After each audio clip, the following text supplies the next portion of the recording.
Mais en fait, non, ton corps, il te fait pas prendre 20 kilos d'un coup. Mm. Moi, je pensais vraiment, je me suis dit, bon, bah, attends-toi à être obèse, hein. Enfin, voilà. Je commençais à développer des comportements un peu bizarres.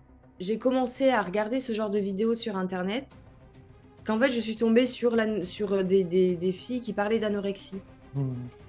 Et là, en fait, j'ai eu l'impression de reconnaître tous les symptômes, quoi. Là, à partir de ce moment-là, je me suis dit, OK, tout le monde a vu que j'ai pris énormément de poids, et là, je ne l'ai pas accepté. Et là, je mange, je mange, je mange, mais sans me rendre compte, en fait, que je suis Mm. en train de faire une compulsion alimentaire. Et 2 jours après, je monte sur la balance et là, je vois que j'ai pris du poids. Mm. Et là, je me suis dit, ah ouais, non, bah du coup, en fait, je peux pas manger ce que je veux quand je veux. Alors, j'ai commencé une thérapie en alimentation intuitive avec cette personne. Donc, en fait, ça m'a amené énormément de culpabilité. Et pour le coup, c'est la vidéo qui m'a sauvée. Mais vraiment, ça m'a sauvée parce que c'était exactement ce que j'avais besoin d'entendre, comme si on me donnait l'autorisation. Et donc, j'ai pris un appel avec toi pour le lendemain. C'était la première fois, et moi, je vais être honnête, la seule peur que j'ai eue, c'est que ce soit une arnaque. Quand je ressentais trop de culpabilité, que les émotions étaient trop fortes, je me disais, OK, envoie un message à Haïdar, il va te remettre, voilà, il va apaiser un peu la situation, et ça m'a énormément aidé. Mais en fait, les objectifs que j'avais avant de commencer la pyramide, maintenant, ils me paraissent, mais minimes. C'est-à-dire que, en fait, non, mais vraiment, Mm. en fait, la pyramide, elle t'apporte quelque chose, mais de tellement plus grand, en fait, que ce que tu penses à la base. On s'imagine que les gens vont nous regarder de la manière dont on se regarde. Et du Ouais. coup, ce qui est génial avec ça, c'est que quand ton propre regard sur toi change, Et alors là, ça m'a ouvert des portes, mais énormes. Et puis alors, un bien-être incroyable. Voilà, donc en fait, enfin, ma vie n'a plus rien à voir. En 5 mois, ma vie n'a plus rien à voir. Vraiment. Et je me suis dit, mais en fait, t'imagines, t'es allé au restaurant. Et en fait, tu t'es pas posé 10 fois la question, oh là là, qu'est-ce que je vais prendre, qu'est-ce que je vais prendre? Ah non, mais ça, je vais pas prendre ça, c'est trop calorique, comme et ça. Non, juste, j'ai regardé la carte et j'ai pris ce que j'avais envie de prendre. mm, Mais ça, il faut le vivre pour le comprendre. Et que c'est peut-être la meilleure décision qu'ils puissent prendre dans leur vie, en fait. Vraiment. Voilà. À partir du moment où tu as coché ces 3 cases, mais juste, il faut se lancer, en fait. mm, Il faut se lancer parce que vraiment, toutes les peurs qui nous paraissent insurmontables au début, bah non, la peur de grossir, parce qu'au début, c'est juste ça, hein. Au début, c'est juste la peur de grossir, hein, ou la peur de perdre de l'argent. Mais en fait, ces peurs-là, elles vont très vite s'effacer. Très, très vite. Salut, c'est Haïdar et je te souhaite la bienvenue sur la chaîne sur laquelle on parle de pacification alimentaire, la méthode qui te permet de te débarrasser de tes compulsions alimentaires en faisant la paix avec ton corps et la nourriture. Je suis extrêmement heureux aujourd'hui de vous retrouver dans cette nouvelle vidéo, cette vidéo de retour avec un témoignage, celui d'Émilie, qui va nous raconter dans cet épisode la manière dont elle a eu les prises de conscience qui lui ont permis de se libérer de l'anorexie, de son conflit avec son corps, avec la nourriture. Mais vous verrez que le processus qu'elle a vécu est bien différent des témoignages qu'on a l'habitude d'entendre et aussi qu'il est bien éloigné simplement de la question de la nourriture et du corps. Je ne vais pas faire beaucoup plus d'explications, je vais laisser place à cet épisode. Je vous rappelle simplement que si jamais vous vous reconnaissez dans le témoignage de Émilie et que vous avez envie, vous aussi, d'avoir la possibilité de bénéficier de l'appel de bilan personnalisé offert, vous retrouvez le lien pour réserver votre appel en dessous de cette vidéo, dans la description ou dans le premier commentaire épinglé. Si vous avez la moindre question ou remarque par rapport à cet épisode, on vous invite à la déposer en commentaire. Sans autre transition, je laisse place à l'épisode. bonjour Émilie. Tu sais que ce Bonjour. format de vidéo, c'est un de mes formats de vidéo préférés parce que c'est le moment où on se retrouve après l'accompagnement pour faire un bilan. Et j'ai un immense, immense, immense plaisir de te recevoir aujourd'hui ici sur la chaîne pour écouter ton histoire, pour écouter ton témoignage. Comme on l'a dit, les témoignages sont souvent importants parce que toi-même, quand tu as décidé de démarrer l'accompagnement, c'était sur la base d'un témoignage. Donc, c'est important qu'on puisse continuer d'offrir ça sur la chaîne. Mais je disais aussi, c'est important d'offrir de la diversité dans les Ouais. témoignages parce qu'on a tous des parcours et on vit tous la pacification alimentaire d'une manière qui est différente. Et donc, pour ça, j'ai envie de commencer cet entretien par te remercier d'avoir accepté mon invitation. C'est ultra précieux, ultra courageux et je suis super content de le faire. Donc, merci et bienvenue. Merci. Ben, merci à toi, hein. Je suis contente aussi de pouvoir partager un peu mon parcours parce que c'est vrai que quand j'avais visionné les témoignages, en fait, je me suis rendu compte que moi, c'était complètement différent. En fait, enfin, j'ai pas. J'ai pas du tout eu le même parcours, donc je trouvais que, ouais, que c'était important d'apporter un peu de diversité, ouais. Génial, trop cool. Avant qu'on rentre dans le vif du sujet, j'ai envie, comme d'habitude, de te demander qu'est-ce que tu as envie pour que les gens puissent un peu te situer dans des cases. Quelles cases tu as envie d'énoncer ici et qu'est-ce que tu as envie de dire sur qui tu es et où tu en es dans la vie? Ben alors moi, donc du coup, je m'appelle Émilie, j'ai 27 ans, je travaille dans le monde du vin depuis maintenant 8 ans. Bon, là, je suis un peu en reconversion professionnelle, mais je vais quand même rester dans ce domaine-là un petit peu. Voilà, je sais pas quoi dire de C'est plus pour parfait. l'instant. Écoute, Voilà. c'est parfait. Ça nous donne déjà une bonne indication. Et puis, sans autre transition, je suis curieux que tu me redises et que tu dises aux gens qui nous écoutent un petit peu ce que ça a été pour toi ton parcours avec la thématique de la nourriture, du poids, de ta relation au corps. Comment est-ce que les choses ont été amenées à évoluer? Qu'est-ce qui t'a amené à vraisemblablement rencontrer quelques petits problèmes à ce niveau-là? En tout cas, c'est comme ça qu'on les appelle. Ouais. Bah, durant mon enfance, en fait, j'étais pas super à l'aise avec mon corps parce que j'avais un corps extrêmement différent de ceux de mes copines. Mes copines, elles étaient toutes super fines, le ventre extrêmement plat, alors que moi, j'étais fine aussi, mais en fait, j'avais un ventre beaucoup plus rond que mes copines. Donc, j'ai très vite développé des complexes à ce niveau-là, mais sans, sans grande conséquence en fait sur mon alimentation. C'est-à-dire que je faisais pas super attention. Enfin, voilà, j'ai vécu mon enfance tranquillement. Et puis au fur et à mesure, en fait, j'ai commencé à avoir des critiques, des petites réflexions, des copines qui disaient qu'elles avaient honte de moi parce que j'étais grosse. Sympa. Euh, Ça, c'était arrivé au collège. Hmm. Ensuite, des visites chez le médecin où, quand elle vérifiait ma colonne vertébrale, elle me disait: Oula, dis donc, t'as une petite bouée au niveau du ventre. Donc voilà, c'est ce genre de petites réflexions au fur et à mesure qui ont fait que mon complexe est devenu de plus en plus grand. C'est marrant que tu gardes des expressions comme ça, la petite bouée autour du ventre. Est-ce que c'est les mots qui ont été utilisés? Exactement. Et Et quel âge tu avais la- quand ça a été dit ça? À peu je, près. je devais avoir entre 10 et 12 ans, D'accord. je pense. Donc, pratiquement 20 ans après, Ouais, tu te souviens encore des mots qui ont été utilisés. C'est juste pour ouais. qu'on s'imagine à quel point la portée des mots pour un enfant peut être Ah oui. genre dévastateur. Ah mais complètement. Et même, je me souviens même de l'intonation, je me souviens de la voix. Enfin, vraiment, c'est resté très, très ancré. Donc, ça m'a Et cette beaucoup personne touchée. était médecin. Ouais, Hmm. ouais, ouais. C'était le médecin de famille qui suivait toute la famille. Hmm. Voilà. Et, euh, et puis, bah, alors après, moi, j'ai vécu dans une famille où on n'avait pas énormément d'argent. Je viens d'un milieu assez modeste. Donc, en fait, on avait toujours à manger à notre faim, etc. Mais j'avais pas accès, comme mes copines, tu vois, à des gâteaux que tous les enfants aiment, hein, style Kinder, tout ça. Moi, j'avais pas accès à tout ça. Chez moi, voilà, c'était très classique, en fait. J'avais pas, tu vois, moi, j'allais pas manger au McDo tous les mercredis après-midi comme mes copines. J'allais pas, voilà. Donc, pendant mon adolescence, bon, ben, mes complexes sont restés, hein, mes complexes au niveau de mon ventre, tout ça. Mais bon, voilà, toujours sans aucune grande conséquence. Et puis, donc, je suis arrivée à l'âge adulte. Je devais avoir, bah, quand j'ai rencontré mon copain, je devais avoir 18-19 ans. Et puis, là, je suis arrivée du coup dans ma belle famille où, là, pour le coup, c'était la nourriture en abondance. Mais vraiment à volonté. C'était toujours, enfin, c'était des choses auxquelles j'avais pas eu accès quand j'étais plus jeune, etc. Donc là, là, par contre, pour le coup, je me suis mise à manger beaucoup, beaucoup, Hmm. beaucoup, beaucoup. Et au fur et à mesure, en fait, j'ai commencé à prendre du poids. Et en l'espace de 2 ans, parce que ça a duré pendant mes études, donc en l'espace de 2 ans, j'ai pris à peu près 10 kilos. Et un jour, je suis montée sur la balance et j'ai vu que j'avais atteint un poids que pour moi, c'était la limite.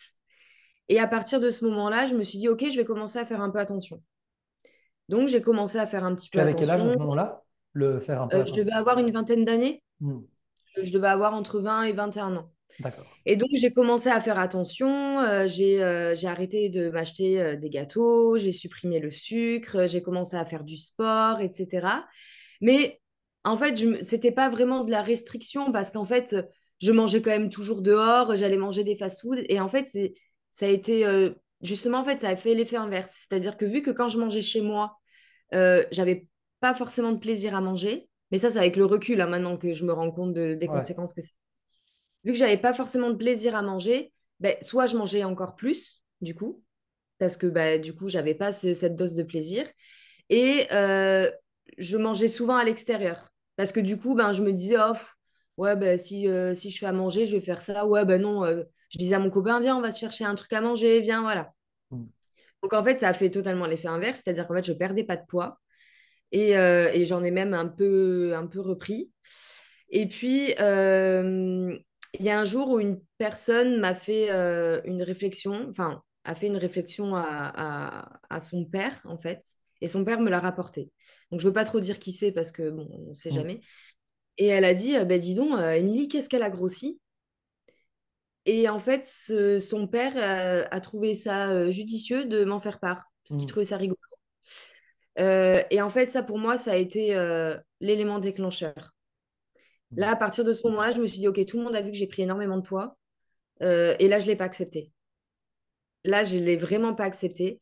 Donc là, ça a été beaucoup plus drastique. Je me suis mise à faire de la course à pied.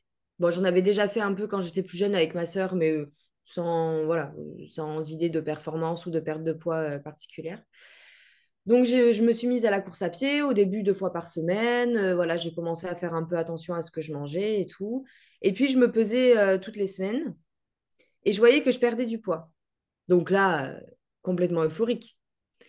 Sachant que j'avais pas l'impression de me restreindre plus que ça, en fait. Enfin, en tout cas, ça n'avait pas encore d'impact au Ouais. niveau mental, etc. C'était la lune de miel. Complètement, complètement. Et toutes les semaines, je voyais que je perdais du poids, que je perdais du poids. En parallèle, j'avais cet objectif de performance en course à pied, donc je commence à augmenter mes entraînements, à augmenter l'intensité, à augmenter le volume d'entraînement dans la semaine. Et puis, je perds du poids, je perds du poids, je perds du poids. Je perds peut-être allez, 5 kilos en l'espace de l'été, tu vois. Enfin, donc, c'était pas non plus extrême, en fait, comme perte de poids. Mais bon, voilà, j'étais hyper heureuse. Et puis, donc moi, vu que je travaille dans le monde du vin, il y a une période, donc la période des vendanges, où là, c'est beaucoup plus compliqué, en fait, de gérer son alimentation. Déjà, je peux pas faire de sport parce que je fais énormément d'heures au travail. Et puis, c'est les viennoiseries tous les matins, c'est les bons repas tous les soirs, c'est tout ça. Et là, je me dis, bon, allez, ma diète, pour l'instant, on verra plus tard, hein. Je vais profiter parce que, bon, c'est quand même une charge de travail et tout. Donc, bon, voilà, j'avais envie d'avoir au moins l'esprit libre. Et puis, à la fin des vendanges, c'était juste avant mon anniversaire, je monte sur la balance et je vois qu'en fait, j'ai encore perdu du poids. Donc là, dans ma tête, je me dis, waouh, bah trop bien, en fait, je peux manger ce que je veux quand je veux, en fait, je perds quand même du poids. Mm. Et là arrive le jour où je pense que j'ai fait ma première compulsion alimentaire. J'en ai pas fait beaucoup, en fait, j'ai fait toujours des compulsions au moment des repas de famille. Et donc, en fait, on fête mon anniversaire. Et vu que j'avais reperdu enfin, que je continue à perdre du poids tout en mangeant ce que je voulais, là, je me suis mais gavée. En fait, c'était un anniversaire surprise, donc ils avaient acheté plein de choses. C'était des burgers maison, il y avait du gâteau au chocolat en dessert, des bonbons, enfin voilà. Et là, je mange, je mange, je mange, mais sans me rendre compte en fait que je suis Mm. en train de faire une compulsion alimentaire. Et 2 jours après, je monte sur la balance et là, je vois que j'ai pris du poids. Mm. Et là, je me suis dit, ah ouais, non, bah du coup, en fait, je peux pas manger ce que je veux quand je veux. Donc là, j'ai commencé à vraiment rentrer. C'est là qu'en fait, le cercle vicieux C'est là a que vraiment c'est l'image qui me venait, c'est là que le piège se referme. Tu as la lune de complètement. miel des régimes où tu dis c'est génial, c'est formidable, je me sens bien, etc. Et tout d'un coup, en fait, tu commences à te rendre compte qu'en fait, tu es pris au piège dans le truc parce qu'en fait, tu es Ouais, descendu et que maintenant, s'il y a des écarts, bah, en fait, tu remontes sur ton poids sur la exactement. balance. Et vu que ton poids, c'est ce qui t'a permis de te sentir un peu high et de te sentir bien, bah, Voilà. quand ton poids n'est plus, ne va plus dans la direction que tu voudrais qu'il aille, alors là, c'est un peu catastrophe, quoi. Ah, c'est catastrophe complète. Et Ouais. il y a un autre truc aussi qui fait que le piège se referme, c'est quand tu vois que le regard autour de toi change. Moi, les gens venaient me dire, oh, c'est bien, dis donc, t'as bien perdu. Oh là là, t'es belle comme ça. Et donc, bah, tu vois, du coup, quand tu montes sur la balance et que tu vois que tu reprends du poids, tu te dis, oh, mais du coup, je vais décevoir tout le monde. Tu Hmm. vois, il y a cet aspect-là. Et d'ailleurs, depuis mon expérience avec l'anorexie, je fais plus aucun commentaire sur la perte de poids de qui que ce soit. Ouais. Parce que je trouve que c'est tellement toxique. Parce que moi, c'est vraiment ce qui... Alors, je dis pas que ce qui est arrivé, c'est de la faute des gens, hein. Hmm. J'ai ma responsabilité, il n'y a aucun problème Ouais. sur ça. Mais par contre, Il y a eu des ça déclencheurs a alimenté, en fait, alimentés. Ouais. cette envie de perte de poids.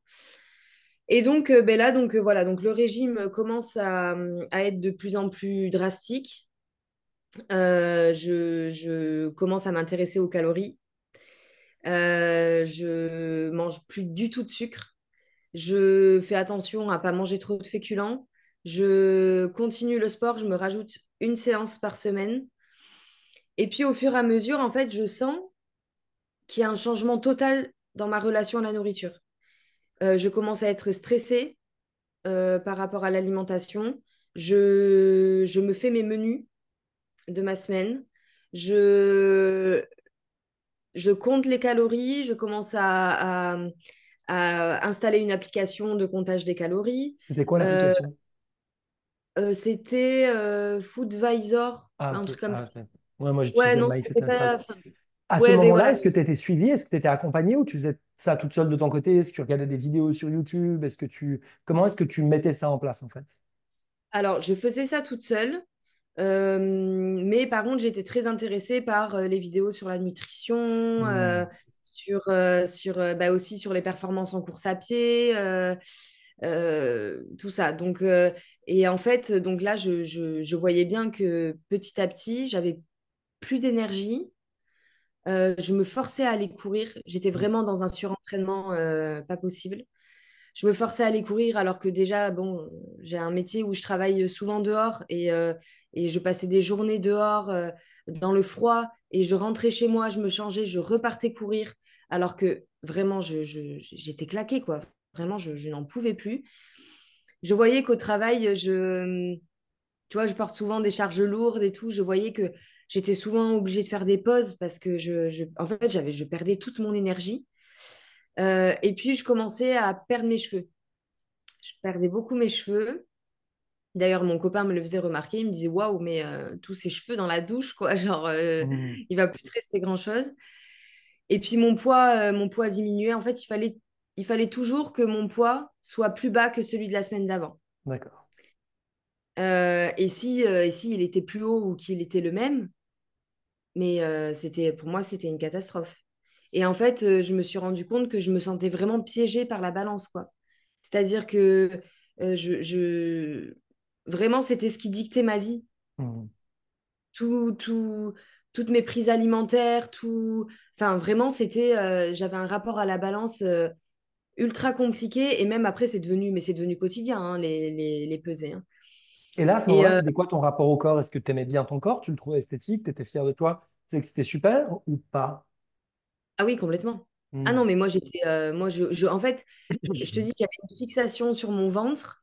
Et c'est quand j'ai atteint un poids extrêmement bas que je trouvais que mon ventre était beau. Tout Hmm. le reste de mon corps, je m'en fichais complètement. Pour moi, c'était mon ventre était plat, j'avais réussi. D'accord. Voilà.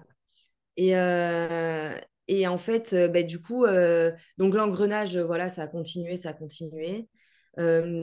J'ai perdu un tiers de mon poids. Donc j'ai perdu, en vrai, en un an, j'ai perdu 20 kilos. Ah. Et là, les gens ont commencé à vraiment s'inquiéter autour de moi, à Hmm. mon travail, mes amis, ma belle famille, beaucoup. Ma belle Hmm. famille, mon beau-père, il trouvait ça. Surtout que c'est des bons vivants. Enfin, Ouais. et à chaque fois qu'ils me voyaient, ils me disaient, mais tu vas tomber, tu vas tomber. Hmm. Euh, mes collègues qui ont commencé à parler entre eux en disant, bah, il va peut-être falloir faire quelque chose pour Émilie parce que là, ça va plus. Mes sœurs qui me disaient, oula, mais Émilie, tu commences à devenir très, très maigre. Il y a un problème. Et puis, je voyais que je commençais à développer des comportements un peu bizarres, à regarder Mm. des vidéos de nourriture sur Internet, Mm. des recettes. Je m'intéressais à des recettes. Euh, je fantasmais sur des burgers, sur des pizzas. Enfin, et en fait, c'est quand j'ai commencé à regarder ce genre de vidéos sur Internet qu'en fait, je suis tombée sur des filles qui parlaient d'anorexie. Mm. Et là, en fait, j'ai eu l'impression de reconnaître tous les symptômes, quoi. Et là, je me suis Avant ça, dit, tu n'en avais pas conscience? ah non, pas du tout. Pour toi, Ah non, c'était juste un régime, c'était normal. complètement. Ah Ok. ouais, ouais, complètement. Et puis, tu vois, quand j'étais plus jeune, j'aimais beaucoup la nourriture, j'aimais partager des moments en famille autour de la nourriture et tout. Et je me souviens des phrases que je disais, ah ben dis donc, limite un peu jugeante, tu vois, envers les personnes qui souffraient d'anorexie, en disant, mais alors là, je sais pas comment elles font, parce qu'alors moi, ce serait impossible, j'aime trop la nourriture pour devenir anorexique. Donc en fait, pour moi, c'était quelque chose qui n'était pas concevable. Et pourtant, il y avait eu des personnes dans ma famille qui avaient souffert d'anorexie. Mm. Et donc voilà, donc je me suis enfermée dans cet engrenage. J'ai été en aménorrhée. Donc en fait, voilà, j'avais vraiment tous les symptômes. Et donc là, j'ai voulu prendre en main les choses. Donc j'ai continué la course à pied, hein, par contre, hein, entre-temps. D'ailleurs, j'ai fait des performances exceptionnelles. Je me demande encore comment mon corps a fait. Mm. Et donc là, j'ai voulu prendre les choses en main. J'ai pris rendez-vous avec une psychologue. J'ai pris rendez-vous avec une diététicienne. Mm. C'était Ça la m'a première fois aidé. que tu voyais un psychologue et une diététicienne? Non, j'avais déjà vu une psychologue pour des problèmes, mais des problèmes plus familiaux et tout, Ouais. mais pas du tout en rapport avec ça. Donc là, j'ai pris rendez-vous avec la psychologue, avec la diététicienne, mais en fait, elle me disait pas ce qu'il fallait que j'entende.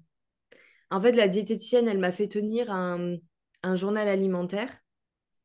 Le Et fameux. voilà, le fameux. Et en fait, donc déjà, c'était extrêmement stressant pour moi. Ah oui. Je lui Ouais. ai, en plus, bon, c'est pas de sa faute parce que en vrai, elle me l'a dit. Elle m'a dit si c'est trop compliqué pour vous, on n'est pas obligé de le faire. Et Ouais. moi, Bah oui, j'ai mais. voulu.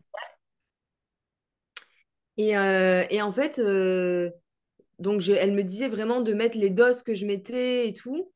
Et donc je lui donne mon journal alimentaire et elle me dit bah moi je trouve que vous avez une alimentation très équilibrée.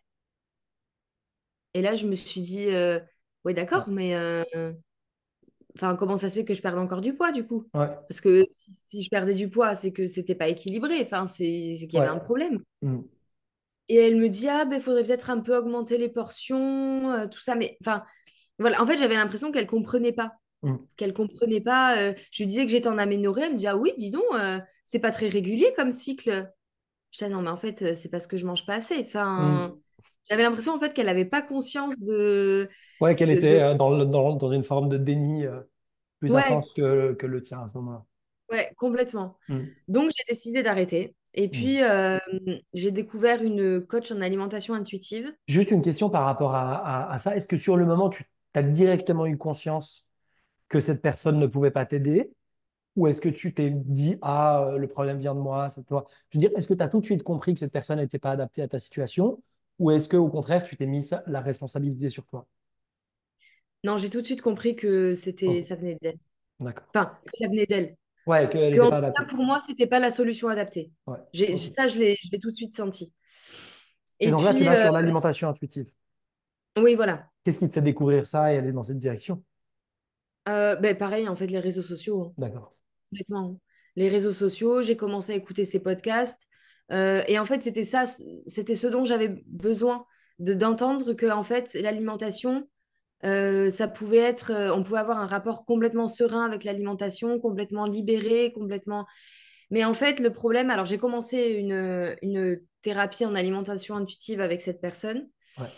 Mais en fait, personnellement, mon processus de guérison, il n'était pas encore, j'étais pas encore là-dedans. J'avais encore trop de contrôle, trop de.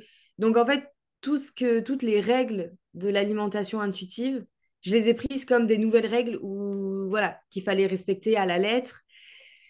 Donc en fait, ça m'a amené énormément de culpabilité Mm. quand je respectais pas ces lettres, ces règles. Après, par contre, ça m'a beaucoup aidé sur le fait de dédiaboliser certains aliments, de réintroduire certains aliments dans mon alimentation, etc. Ça, pour le coup, ça, voilà, en fait, le processus de guérison, C'est entamé. voilà, il s'est entamé à partir de ce moment-là. Mais j'étais encore dans un truc de, voilà, il faut que ce soit cadré, il faut que je respecte les règles, il faut pas que je m'écarte de ça, il faut donc du coup, quand j'avais pas faim, je me disais, ben non, mais là, faut pas que je mange parce que j'ai pas faim, alors que clairement, j'avais envie de manger. Ouais, Et puis, en plus, j'étais à un poids extrêmement bas. Donc, en fait, pour moi, les idées de nourriture, les images de nourriture, c'était quand même omniprésent, en fait. Même si j'essayais de mieux m'alimenter, de m'alimenter plus et tout, c'était pas encore ça. ouais. Donc en fait, j'ai continué à perdre du poids à ce moment-là. Hmm. Malgré moi, j'ai continué. Enfin, malgré moi. En vrai, C'est- enfin, quand je montais sur la balance, j'étais contente hmm. de perdre du poids. Et là, je me suis dit, non, mais là, c'est plus possible. Là, c'est plus possible. Et je sais pas comment j'ai fait, mais je suis tombée sur une de tes vidéos. Et pour le coup, c'est la vidéo qui m'a sauvée. Mais vraiment, ça m'a sauvée parce que c'était exactement ce que j'avais besoin d'entendre, comme si on me donnait l'autorisation. Enfin, je sentais au fond de moi que j'avais une faim extrême, en fait. Et c'était ta vidéo sur j'ai mangé plus de 5 000 calories par jour. Hmm, hmm, hmm, hmm. Et en fait, là, je me suis dit, oh, mais oui, mais en fait, j'ai le droit. J'ai le droit de ressentir cette faim extrême. J'ai le droit de manger. Euh, Voilà, en fait, ça a fait un déclic dans ma tête. Et donc j'ai continué un peu à regarder tes vidéos. Et là, je me Est-ce que suis dit, est-ce que ce déclic, il a été évident ou est-ce qu'il était accompagné de peur aussi? Est-ce que ça te faisait peur de découvrir que tu avais le droit? Parce que tu peux te dire c'est juste, mais en même temps, qu'est-ce qui va m'arriver si je commence à manger 5 000 ou 7 000 calories par jour? alors m- en fait, moi, tout le long du processus, ça a été un peu le même schéma. C'est-à-dire que je suis passée par des phases où je me disais lâcher prise totale, sans peur, sans rien. Vraiment, tu vois, ce jour-là, je me suis dit, OK, Émilie, lâche prise. Vraiment, comme si, du coup, bah, le poids n'avait plus d'importance, mon apparence n'avait plus d'importance. Hmm. J'avais juste envie de retrouver une alimentation sereine. J'avais envie de pouvoir me refaire plaisir, de partager des bons moments avec mes proches sans me poser de questions. En fait, j'avais envie de me libérer de ce poids-là. Mais donc, en fait, ça faisait un peu le même principe que la lune de miel pendant les régimes. C'est-à-dire que c'était la lune de miel, je pouvais m'autoriser tout ce que je voulais. Ouais. Et en fait, au fur et à mesure, les questions commencent à arriver. Et je me dis, mais est-ce que je fais bien là, en fait? Tu vois, les peurs, en fait, elles arrivent au fur et à mesure, elles n'arrivent pas tout de suite. Ouais. Et donc, je me souviens que je regarde cette vidéo, c'était un soir. Et donc, à partir du lendemain matin, je me dis, lâcher prise totale. Hmm. En plus, ça tombait bien parce que j'avais invité mes beaux-parents à manger et j'avais prévu une tartiflette. Donc, je me suis dit, en C'est fait, vraiment l'univers qui organise parfaitement les choses. La voilà, tartiflette, la exactement. vidéo de pacification alimentaire le soir d'avant, c'est le Ah oui, parfait combo. là, ça Hmm. tombait à pic. Et donc moi, en fait, j'ai commencé le lâcher prise avant de commencer l'accompagnement avec toi. Donc, le lendemain, bon, bah, je mange mais énormément. Mais finalement, je mange énormément, mais en fait, sans vraiment ressentir d'inconfort. Parce qu'en fait, je mange des quantités, bon, enfin, pour moi, qui me paraissaient énormes. Mais finalement, le soir, mon copain qui me dit, ouais, pff, moi, j'ai plus très faim là, je pense que ce soir, je vais pas manger. Et moi, j'étais là, bah, moi, en fait, il restait de la tartiflette. Je dis, bah, moi, clairement, je Je vais vais la manger. finir. Voilà. Donc, je continue à manger. Le lendemain, pareil, je prends mon petit déj. 2 heures après, j'ai faim, j'avais des gâteaux chez moi. Je commence à manger 3, 4, 5 gâteaux. J'avais du Nutella, je commence à manger le Nutella à la cuillère. Le midi, j'avais encore faim. Donc, je mange le midi. L'après-midi, je me mange la moitié d'une plaquette de chocolat. Enfin, le soir, je me souviens, j'avais une copine à moi qui me dit, oh, mais ça te dit de manger un burger ce soir? Je dis, oh bah oui, allez, on mange un burger ce soir. Enfin, Hmm. voilà, donc j'ai commencé à vraiment énormément manger. Et au fur et à mesure, les questions sont apparues. Hmm. J'ai commencé à ressentir de la culpabilité pour ce que j'avais mangé la veille et tout. Et donc, c'est là que j'ai vu que tu proposais un accompagnement. Et en fait, je me suis rendu compte que j'allais pas pouvoir le faire toute seule. Parce que je sentais qu'au fur et à mesure, je retombais dans le... Tu vois, même si j'étais dans un état d'esprit de lâcher prise, je me disais, j'avais cette petite voix à l'intérieur qui me disait, ouais, non, mais là, t'abuses un peu quand même. Mm. Donc, non, ça, tu le manges pas. Et en fait, tu vois, j'avais déjà cette conscience que je retombais dans le Mm. contrôle, etc. Donc, je me suis dit, non, là, il faut que je me fasse aider. Enfin, il faut que je me fasse accompagner. Et donc, j'ai pris un appel avec toi pour le lendemain. Ouais. Et voilà, en fait. Est-ce que c'était difficile pour toi de prendre cet appel? Est-ce que tu as eu des hésitations, des peurs, des craintes? Ou est-ce que c'était évident? Est-ce que tu as eu d'autres appels similaires avec d'autres gens? Ou est-ce que c'était la première fois que tu avais un appel comme celui-ci? Comment ça s'est passé pour toi de Alors, réserver non, ça? c'était la première fois. C'était la première fois. Et moi, je vais être honnête, la seule peur que j'ai eue, c'est que ce soit une arnaque. Hmm. Ah Moi, oui, j'avais peur de ça. ouais, Je me suis dit, pff. Après, bon, c'était un appel gratuit, donc je me suis dit, écoute, prends cet appel. Dans tous les cas, voilà, ça ouais. te coûte rien. Ouais, la peur de l'arnaque, c'est quelque chose Ah non, mais qui est très vraiment. courant. Ouais, ouais, ouais, Et donc, du coup, ben voilà, ben après, on a eu le fameux appel, le premier appel, quoi. ouais. Et comment ça s'est passé pour toi? Est-ce que tu te souviens de notre premier appel? Je m'en souviens, ouais, je m'en souviens très, très bien. Hmm. J'étais assez anxieuse. J'étais assez anxieuse, mais j'ai tout de suite senti que, bah, déjà au travers de tes vidéos, j'avais senti que voilà, il y avait une approche qui était différente. J'avais plus ce feeling, enfin, je te sentais plus authentique Hmm. que les vidéos que je pouvais voir avant ou les podcasts que je pouvais écouter. Euh, En tout cas, c'était ta façon de voir les choses et le processus que tu présentais me parlait beaucoup plus. C'était plus D'accord. naturel, c'était plus... enfin, moi, en tout cas, je sentais que c'était ce qui allait me correspondre, en fait. Ouais. Et pendant l'appel, ce que tu m'as dit, les points sur lesquels tu as appuyé, etc., ben, en fait, je me suis dit, ouais, en fait, il a tout compris et je me suis sentie en confiance, en fait. Hmm. D'accord. Et donc, je me souviens de ce premier appel, et je me souviens bien de cette première rencontre. Et effectivement, il y a toujours un peu d'anticipation, de peur, de crainte, etc. C'est souvent le pas qui est le plus difficile à franchir. Et puis, ensuite, en fonction de la manière dont l'appel s'est déroulé, si jamais le courant est passé et qu'on voit que les besoins sont cohérents avec l'accompagnement, là, je te dis, OK, feu vert pour moi, je peux te parler de l'accompagnement, je peux te proposer l'accompagnement. Est-ce que ça a été difficile pour toi parce que c'est un engagement, d'abord vis-à-vis de toi-même, mais aussi vis-à-vis de moi, vis-à-vis de l'accompagnement. C'est du temps, de l'énergie et de l'argent. Mm. Est-ce que ça a été difficile de sauter le pas ou est-ce que c'était évident? Alors moi, ce qui m'a le plus, parce qu'en fait, vu que j'avais déjà commencé un petit peu le lâcher prise, etc., voilà, ça, j'avais déjà sauté ce pas-là, donc c'était Ouais. pas vraiment ça qui me faisait peur. Mais j'avais déjà, voilà, déjà dépensé de l'argent dans l'alimentation intuitive. Euh, donc c'est ça plutôt voilà, qui me freinait un petit peu au début. Mhm. Euh, La peur de perdre de l'argent? Comment? La peur de perdre de l'argent ou de... Oui, voilà. Oui, oui, c'est ça. Mhm. Mais en fait, cette peur, elle n'a pas duré très longtemps parce que je crois que j'ai pris l'accompagnement le soir même. Mhm. Elle n'a pas duré très longtemps parce que, en fait, j'avais comme la certitude que c'était ce qui allait me sauver, en Ouais. quelque sorte. Mhm. Et là, je me suis dit, bah, écoute, Émilie, tu feras des concessions sur autre chose parce que bon, je suis quelqu'un qui adore voilà, m'acheter des vêtements, tout ça. Donc je me suis dit, écoute, ça c'est superficiel, pour une fois, investis sur toi en fait. Mhm. Parce que là, ça faisait 1 an et demi que j'étais enfermée dans ce truc-là et je me suis dit, non, mais je veux plus vivre comme ça en fait. Mhm. Donc je me suis dit, ben écoute, c'est un investissement, mais ce sera pas pour rien. Et Ouais. j'en avais la certitude. Ok. Ok. Et donc là, on décide de s'engager et de démarrer l'accompagnement. Donc il y a les trois piliers habituels, qui est le premier pilier, la pyramide, le deuxième, l'accompagnement via WhatsApp, et le troisième, les appels.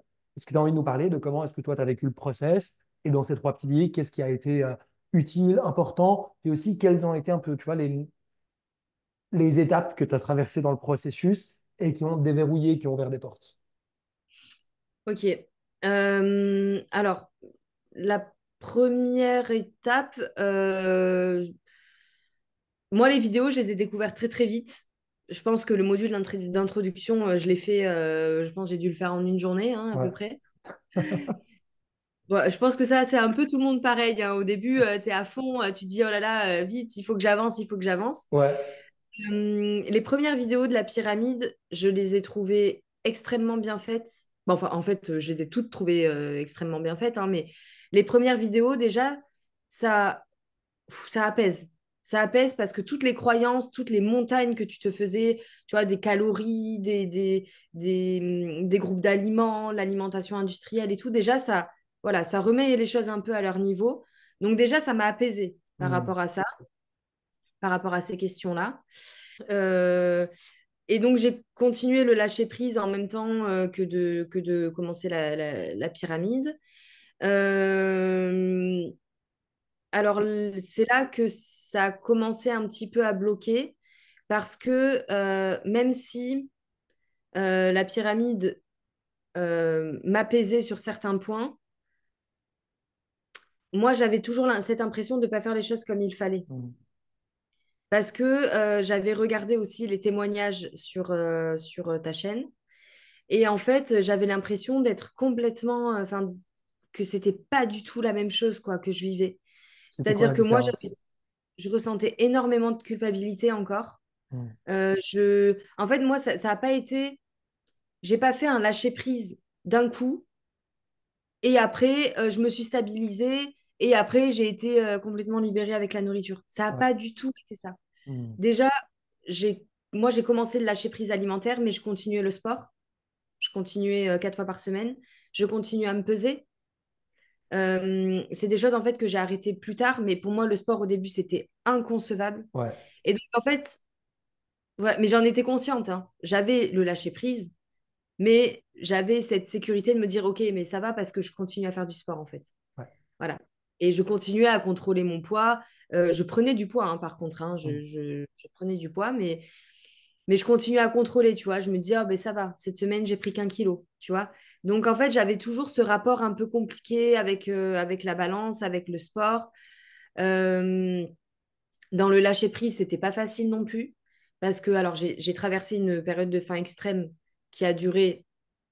Alors, je pense qu'elle a duré plus longtemps, mais je me la suis autorisée pendant environ une semaine. Euh, Par contre, après, ça a été quand même, même si c'était pas de la faim extrême, extrême, ça a été. L'anarchie alimentaire a continué bien plus longtemps. Par Hmm. exemple, moi, je rentrais le midi, bah ça, je t'en ai beaucoup parlé par WhatsApp parce que ça, c'est ce qui me faisait énormément culpabiliser. Je mangeais le Nutella à la cuillère Hmm. et sans pouvoir m'arrêter, quoi. Ouais. C'est-à-dire que je pouvais manger, bah, moi, ça me paraît énorme, mais je pouvais manger un tiers du pot de Nutella en un midi comme ça, Ouais. sans, en perdant le contrôle en quelque sorte, mais en même temps, c'était le but, tu Ouais. vois, de plus mettre de contrôle. Jusque la culpabilité, après, j'ai eu énormément de mal à me défaire de la culpabilité, vraiment. Hmm. Donc voilà, donc j'ai traversé cette période-là, et puis en fait, j'ai voulu aller un peu trop vite. C'est-à-dire que j'ai continué à avancer dans les étages de la pyramide, et du coup, je me disais, bon, bah là, Émilie, c'est bon, quoi. Tu vois, toi, dans une de tes vidéos, tu parles de la phase larvaire, de la phase chrysalide et de la phase papillon. Et moi, je me disais, bon, voilà, c'est bon, la phase larvaire, c'est bon, t'arrêtes. Donc, j'ai cru, non, mais voilà, j'ai cru que ça y est, j'étais complètement libérée avec la nourriture. Et donc, je continuais toujours la course à pied. Et je suis partie en vacances. Et donc là, je suis partie pendant une semaine en vacances avec des amis à moi. Et donc là, c'était vraiment le moment où je ne pouvais absolument pas gérer mon alimentation. Et en fait, c'est là que j'ai senti que je retombais un peu dans mes travers parce que vu que je ne pouvais pas gérer les recettes, ce que je mettais dans mon assiette, etc., ben, je voyais que je contrôlais les quantités. Hmm.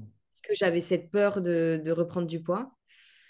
Donc, je contrôlais les quantités, je me regardais beaucoup dans la glace, dans tout ça. Et je faisais beaucoup de contrôle corporel, en fait. Et mon premier réflexe en rentrant de ces vacances, ça a été de me peser. Et en fait, c'est là que je me suis rendu compte, OK, là, il y a un souci. Et, euh, et, et le pire, c'est que j'étais contente parce que j'avais pas pris de poids. Et là, je me suis dit, OK, là, tu redéveloppes un côté un peu toxique là avec la nourriture et Hmm. l'alimentation. Donc, tu vois, en fait, moi, ça a vraiment été, mais vraiment en dents de scie, quoi. Ouais. d'abord, j'ai eu un lâcher-prise alimentaire, puis je suis repartie un petit peu dans le contrôle, tout en continuant à courir avec la balance, etc. Et puis, un jour, j'étais au travail, et puis là, je me suis dit, j'avais vraiment pas envie d'aller courir ce soir-là.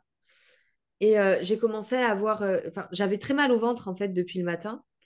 Parce que moi, j'avais mes habitudes, hein. J'allais courir le mardi, le jeudi, le samedi et le dimanche. Et donc là, je crois qu'on était mardi, et je savais qu'il fallait que j'aille courir du coup le soir. Et en fait, j'ai eu très mal au ventre, et ça faisait déjà depuis un petit moment que je voyais que courir, ça devenait une contrainte pour moi. Et, euh, et en fait, là, je me suis dit, Mini, arrête de courir. Là, tu vois, j'ai eu le lâcher-prise alimentaire, et là, je me suis dit, là, c'est le lâcher-prise avec le sport, parce que tu n'en peux plus. Mm. Je sentais que mon corps, et même, tu vois, j'avais repris du poids, donc j'avais repris un peu d'énergie, mais je sentais que mon corps, Il il me était disait épuisé. stop, quoi. Ouais. Et en fait, ben, je me suis dit, OK, j'arrête de courir. Et là, j'ai envoyé un message, parce que souvent, on s'appelait avec ma sœur pour courir ensemble. Et là, j'ai envoyé un message à ma sœur, je lui dis, je suis désolée, Alice, mais là, je vais pas aller courir, quoi. Là, j'arrête. Mm. Et en fait, sans me rendre compte, la douleur que j'avais au ventre depuis le matin, elle a disparu. Mm. Comme si vraiment, là, vraiment, je m'apaisais. Et à ce moment-là, par contre, j'avais déjà fini la pyramide, hein. J'avais fini toutes les vidéos. Et bon, là, pour l'instant, je te parle que de mon rapport au sport et à l'alimentation et Ouais. au corps, mais Ouais. entre-temps, il y a eu d'énormes avancées Ouais. Ouais. sur d'autres plans de ma vie, hein. Bien sûr. Et donc, du coup, donc, j'ai arrêté. Donc là, je me suis dit, OK, j'arrête le sport. Et là, je me suis dit, je re-rentre dans une phase de lâcher prise totale de l'alimentation. Mm. Parce que là, voilà, je voulais vraiment entamer le processus à fond. Il y avait déjà énormément de choses qui s'étaient débloquées, mais je Tu sentais que sentais j'étais pas que encore. tu n'étais pas allé au bout du process. Voilà, Et, exactement. J'étais pas allée à fond dedans, en fait. ouais. C'est comme Donc, si tu j'ai avais un repris. peu essayé, pardon, c'est comme si tu avais essayé un peu de raccourcir au maximum la phase de larve, qui est la phase la plus effrayante, qui est la phase la plus inconfortable généralement, et d'essayer de passer dessus le plus rapidement possible. Complètement. C'est Mm. exactement ça. Donc, j'ai repris la pyramide depuis le début. Ouais. Et je me suis dit, OK, maintenant, tu arrêtes de te peser, tu arrêtes le sport. Euh, et là, donc voilà, donc là, j'ai tout repris. Et, euh, et c'est là qu'en fait, que je me suis vraiment sentie libérée. Mm. Et que j'ai vraiment senti que j'étais complètement investie dans le processus. Voilà, c'est vraiment là que ça a commencé à se libérer au niveau de l'alimentation. Alors après, voilà, j'ai encore eu des petites rechutes, des moments où ça me paniquait complètement parce que, par exemple, bah, tu vois, les épisodes avec le Nutella où je le mangeais à la cuillère, pour moi, ça s'était associé à quelque chose du passé. Ouais. Voilà, la phase lactaire que j'avais vécue au début du processus. Et du Et coup, donc, ouais, il y avait une croyance que ça ne devait plus arriver. voilà. Et donc, quand ça réarrivait, j'avais l'impression bah, d'échouer, en fait. Ouais. Ouais. Tu vois? J'avais vraiment cette impression-là. Ouais. Et là, pour le coup, tu vois, l'accompagnement par les appels, WhatsApp, etc., à ce moment-là, il a été extrêmement important parce que à chaque fois, je me disais, quand je ressentais trop de culpabilité, que les émotions étaient trop fortes, je me disais, OK, envoie un message à Haïdar, il va te remettre, voilà, il va apaiser un peu la situation. Et ça m'a énormément aidé. Mm. Franchement, c'est pour ça que l'accompagnement, pour moi, ça a été, tu vois, toute seule, juste avec la pyramide, j'aurais pas pu, ça aurait pas eu le même impact parce que je pense que au moment où j'ai un peu rechuté, j'aurais complètement rechuté et Ouais. voilà, je pense que j'aurais tout abandonné. Et en fait, tu vois, c'est marrant parce que quand tu parles de rechute, je sais pas si tu te souviens, le tout premier appel, on a parlé de ça Oui, et tu faisais ce mouvement. Et en fait, pour moi, tout ce que tu décris ici fait complètement partie du processus. C'est-à-dire, tu vois, quand tu parles de rechute, de retour en arrière, d'aller en avant, etc., de mon point de vue, mais tu vois, ça fait maintenant plus de 5 ans que je fais ça, j'ai quand même vu un bon paquet de personnes, oui, j'ai pris l'habitude et j'ai ce recul sur le fait que c'est complètement normal et que ce que tu appelles les rechutes, en fait, c'est juste que l'intégration, elle se fait de manière. C'est pas un truc linéaire. C'est oui, pas un truc que. On est en faire un travail en profondeur. Et ce travail en profondeur, en fait, il vient te rechercher et te rechercher. C'est comme une machine à laver qui va faire tu vois, des tours, des tours, des tours, et qui va aller te chercher aux endroits où il y a des trucs qui sont pas résolus. Et tu vois bien, c'est pour ça que des fois, je vois que les gens cherchent à être performants dans leur lâcher prise en mode il faut que je lâche prise. Je dis, mais en fait, Si tu veux continuer le sport, tu as le droit. Si tu veux continuer ça, tu as le droit. Il n'y a aucune règle, il n'y a pas de Ouais. performance parce que tu peux avancer à ton propre rythme. Et je t'assure, et je le dis toujours, je t'assure que les choses vont se dérouler dans l'ordre et à la vitesse parfaite parce que ce sera ton ordre et ta vitesse à toi. Et la pyramide, la disponibilité sur WhatsApp et les appels, ils sont là tout le temps de manière hyper stable, ce qui fait que toi, tu peux vivre, en fait, tu Oui, as tout le temps de vivre tout ce que tu veux vers toutes les boucles que tu veux. À la fin de l'histoire, l'endroit où tu arrives, c'est l'endroit qu'on avait défini au ouais, début. Et justement, tu disais que pour toi, c'était très, très fort euh, la culpabilité. Tu vois, le fait ouais, de. Alors, entre guillemets, tu lâchais prise en mangeant du Nutella à la cuillère, mais ensuite, tu vivais beaucoup de culpabilité. ouais. Quels sont les outils? Qu'est-ce qui t'a permis de débloquer cette culpabilité et de te libérer de ce dialogue mental obsessionnel perpétuel? Qu'est-ce qui t'a fait sortir de là? Eh bien, alors, en fait, ça a été très progressif, extrêmement progressif. Déjà, il y a le fait que, comme tu dis, les appels, WhatsApp, etc., le fait qu'à chaque fois, tu me dises que c'était normal. Parce que moi, j'arrivais même à culpabiliser, d'éprouver de la culpabilité. Tu vois? Donc, non, Classique. mais c'est dingue, hein, c'est incroyable. Mais Ouais. le fait que, voilà, qu'à chaque fois, tu me dises que ben, ce que je vivais, c'était normal, que j'avais le droit de culpabiliser, qu'il fallait juste que j'observe. Et c'est ça qui m'a aidée. C'est observer ses pensées. C'est vraiment se décorréler en fait de ses pensées. Ça m'a énormément aidé. Je sais plus quelle vidéo c'est dans la pyramide où tu parles des dialogues internes, de cette petite voix, du contrôle, de la restriction, etc. Ça, de l'observer, c'est vrai, tu le dis d'ailleurs dans ta vidéo, ça peut paraître complètement lunaire, ça peut paraître un peu bête, mais moi, c'est vraiment ça qui, au fur et à mesure, m'a vraiment aidé à me désidentifier de cette culpabilité. De me dire que c'est pas parce que je culpabilise, enfin que cette petite voix culpabilise, enfin me fait culpabiliser, que j'ai forcément fait quelque chose de mal. Voilà. Mhm. Et vraiment tu vois, de nommer cette petite voix Ouais. comme tu le conseilles d'ailleurs dans une de tes vidéos, de la nommer, vraiment, ça a créé une distance en fait. Mhm. Et ça a vraiment été aidant. Ouais. Ça, pour le coup, c'est quelque chose qui m'a énormément Ouais. aidé, ouais. Et je crois que c'est vraiment une grande partie du travail.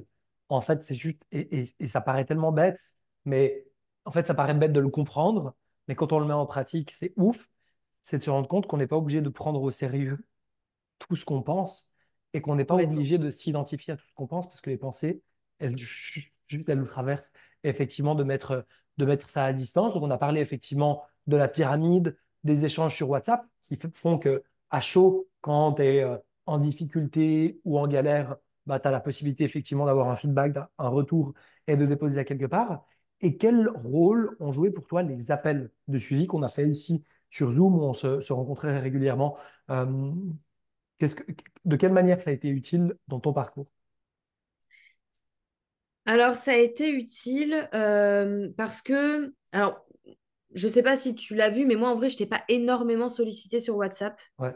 parce que, parce qu'en fait, que- moi, quand je vis quelque chose, ça englobe énormément de choses et j'ai besoin de beaucoup parler. Et donc, moi, en fait, sur WhatsApp, c'est vraiment des moments où c'était très, très fort Intense. et où j'avais vraiment besoin dans l'immédiat Ouais.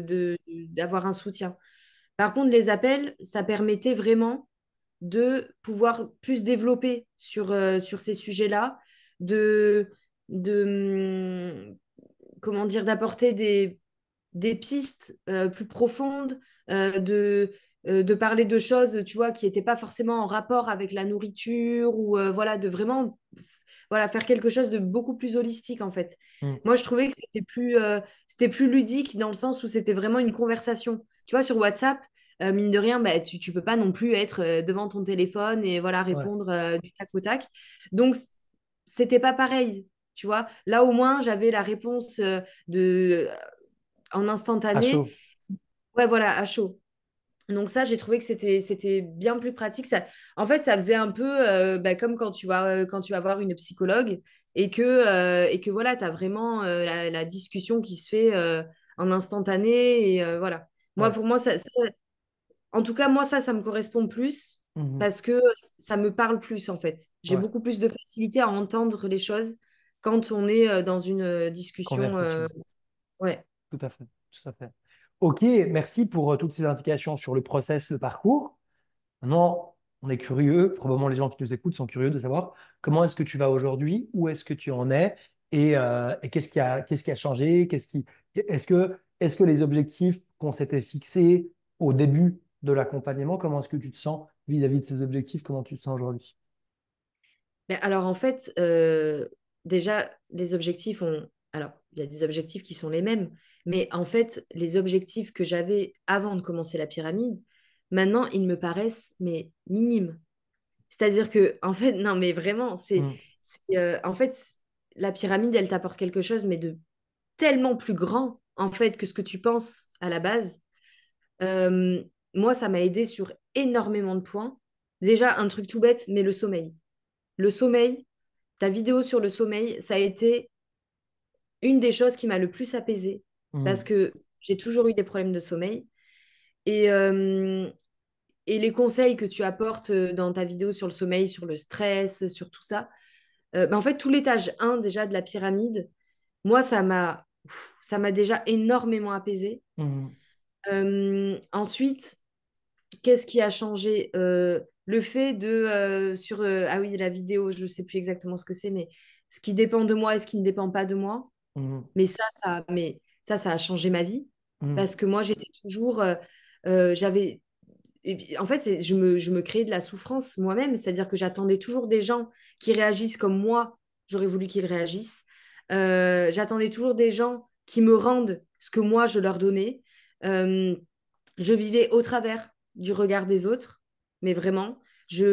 En fait, quand j'étais avec des gens, en fonction des personnes avec qui je me trouvais, je m'adaptais à eux, à ce qu'ils pourraient attendre de moi. hmm, J'étais toujours dans une quête de performance. Je supportais pas l'échec. Tu vois, c'était très blanc ou noir. Euh, et en fait, tout ça, bah, j'en ai pris conscience. Et le fait d'en prendre conscience et de travailler dessus, avec la pyramide, etc., et ben c'est pareil, en fait, ça a apaisé tellement de choses. C'est-à-dire que en fait, je me laisse être, tu vois? Je me laisse être et alors pour ceux qui connaissent pas encore la pyramide, ça peut paraître un peu égoïste, mais je me fais passer avant. En fait, je suis bien plus loyale envers moi maintenant hmm. qu'avant.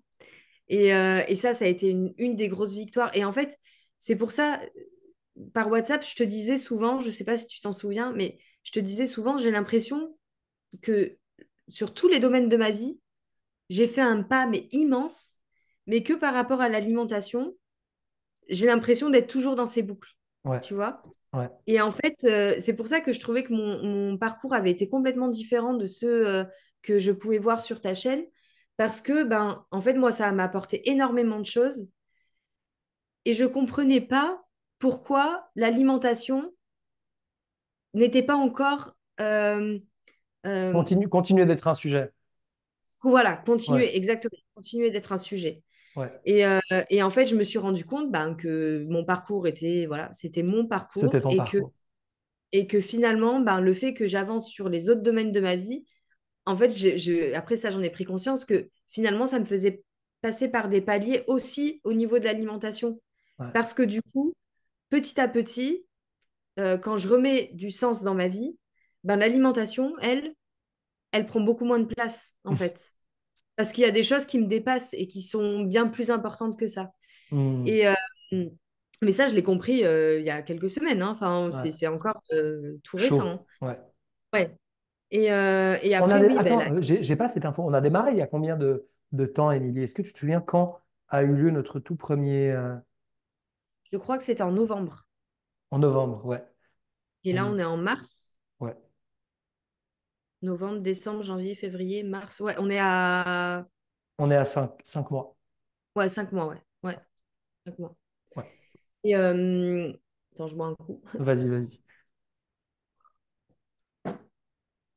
Et du coup, oui, alors il y a aussi le fait de prendre conscience. La méditation, ah oui, bah alors la méditation, ça a été un grand pas aussi pour moi. Hmm.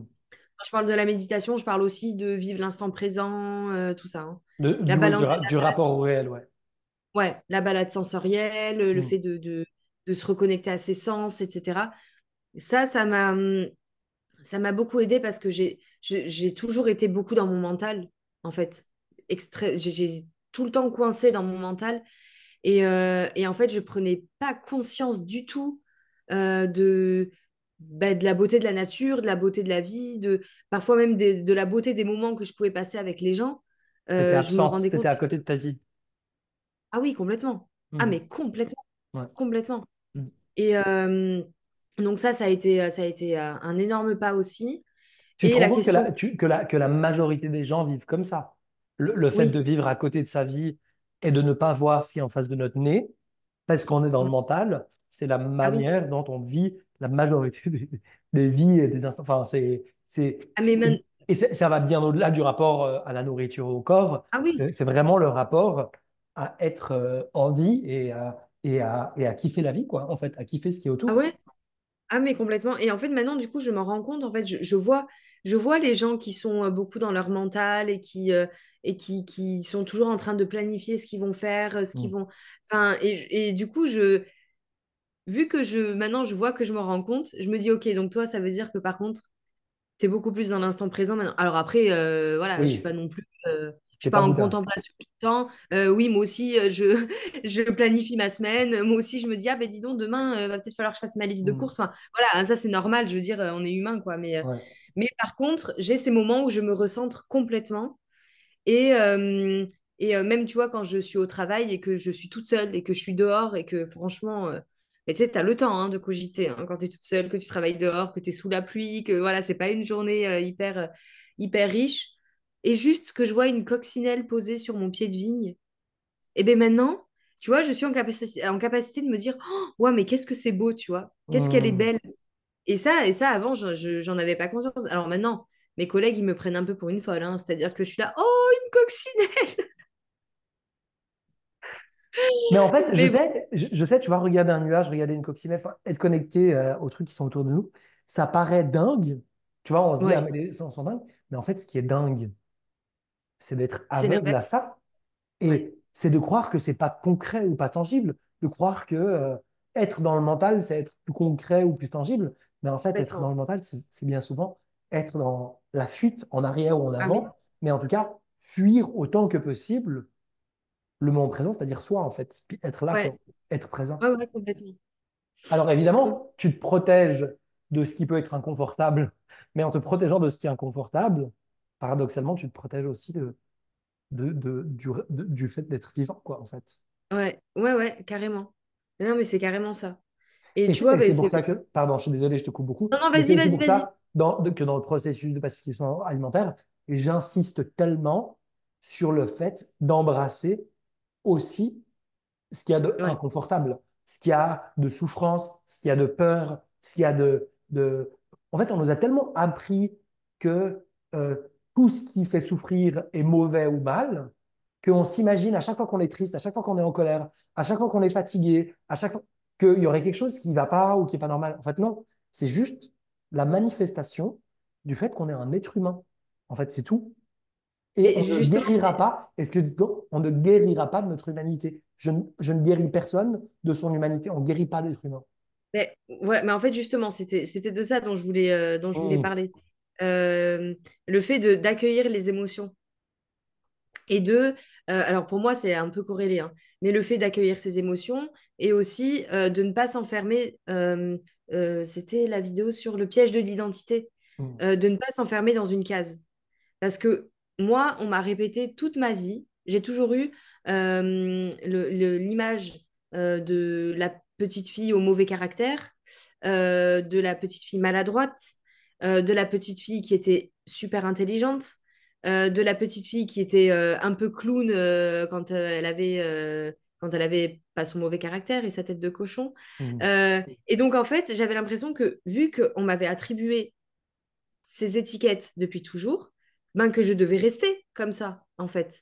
Ouais. Donc, bah, pour moi, voilà, je devais rester comme ça. Mais, et pour autant, quand on me demandait, tu sais, que des fois, on te dit, ah, vas-y, donne-moi trois qualités, trois défauts. Et en fait, je me retrouvais dans aucun. Parce que je me disais, mais non, mais en fait, des fois, je me disais, ah oui, bah, je suis généreuse. Puis après, je me disais, bah non, enfin, il y a des fois où clairement, je suis une grosse radine, tu Ouais. vois.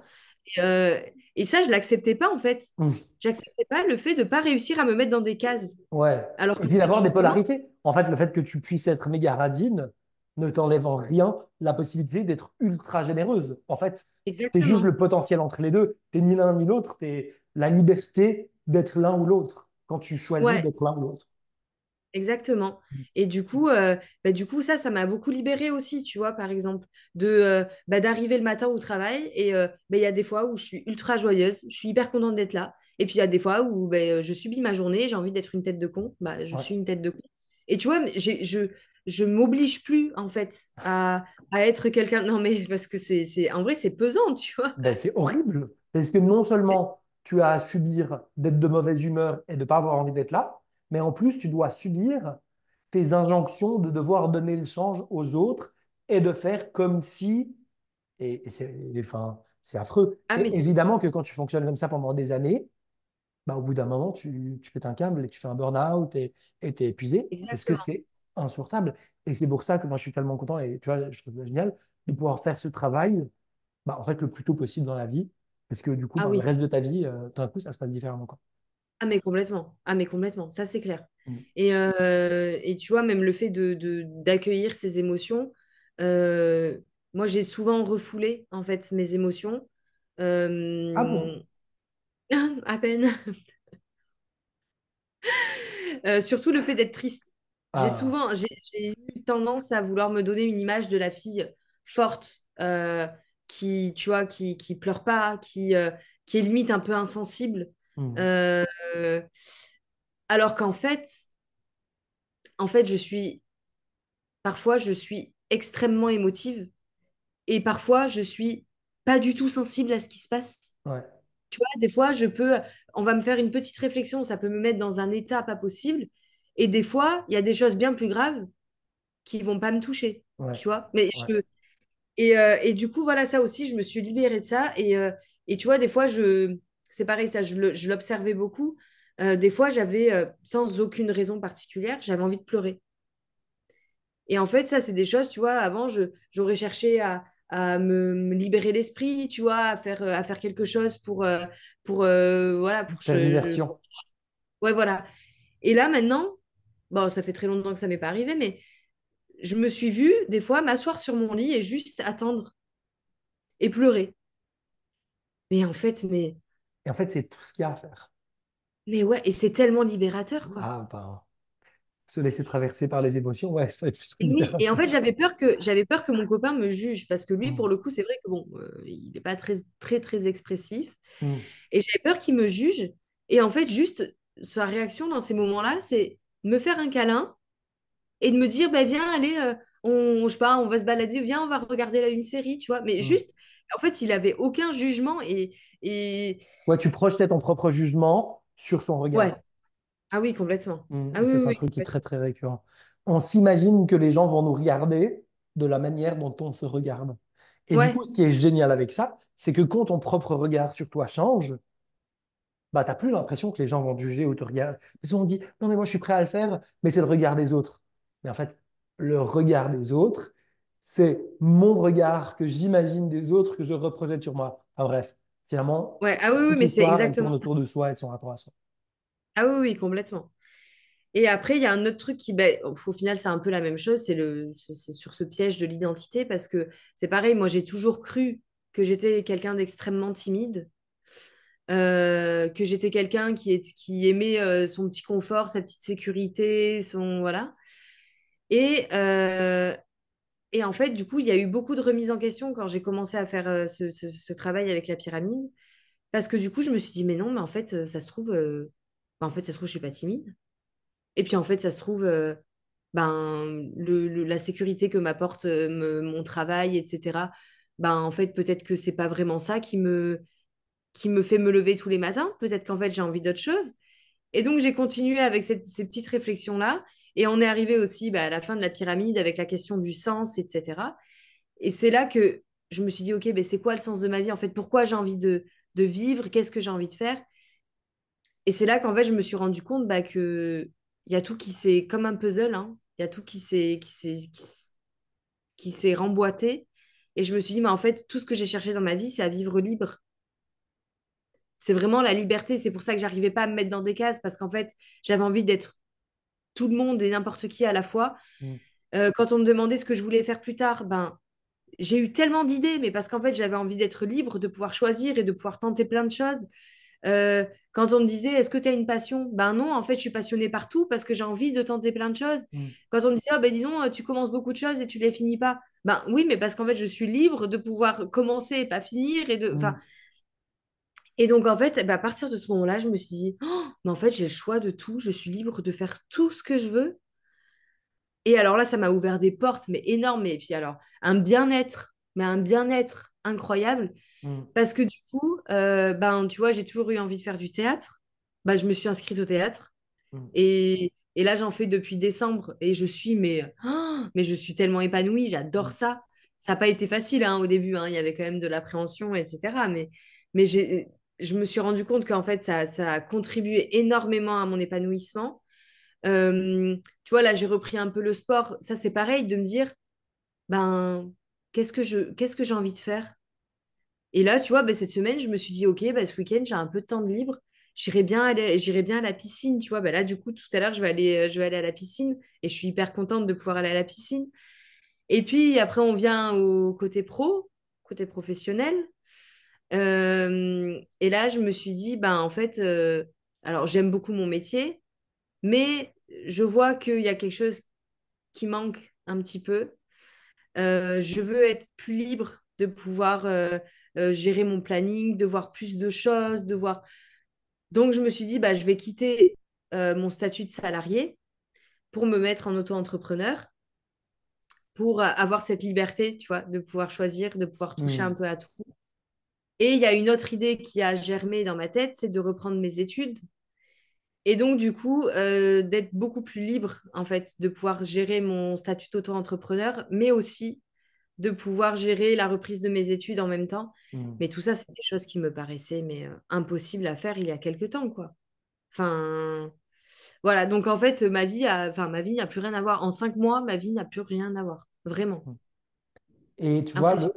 pour moi, quand je te posais une question, je t'ai demandé est-ce que les objectifs qu'on a posés en début d'accompagnement sont atteints pour toi? Et ce que je trouve formidable, c'est que là, je sais pas combien, ça fait un petit moment là que tu réponds à cette question. Tu as parlé de tout, de tes relations, de tes rapports réels, du travail, des passions. Tu as parlé de tout, sauf de nourriture. De la nourriture. En fait, on voit que ce n'est plus un sujet parce que tu Ouais. ne penses même pas à en parler. Oui, Que moi, je suis persuadé que peut-être l'audience qui va nous écouter et qui se pose des questions par rapport à ça, va te dire, bon, super, t'es heureuse, t'es épanouie, allez, on s'en fout un peu, dis-nous ce qui s'est passé avec la nourriture et ton voiture. mais c'est sûr, parce Tu que moi, vois? quand j'écoutais les témoignages, c'est exactement ce que je me disais. Je me disais, bon, bah, elle est bien mignonne, là, mais allez, hein, on va dans le vif du sujet. Je sais, mais je sais, parce que moi, j'écoute, tu vois, avec mon oreille d'accompagnant, et puis avec l'oreille aussi de la personne. Et du coup, je trouve ça absolument génial.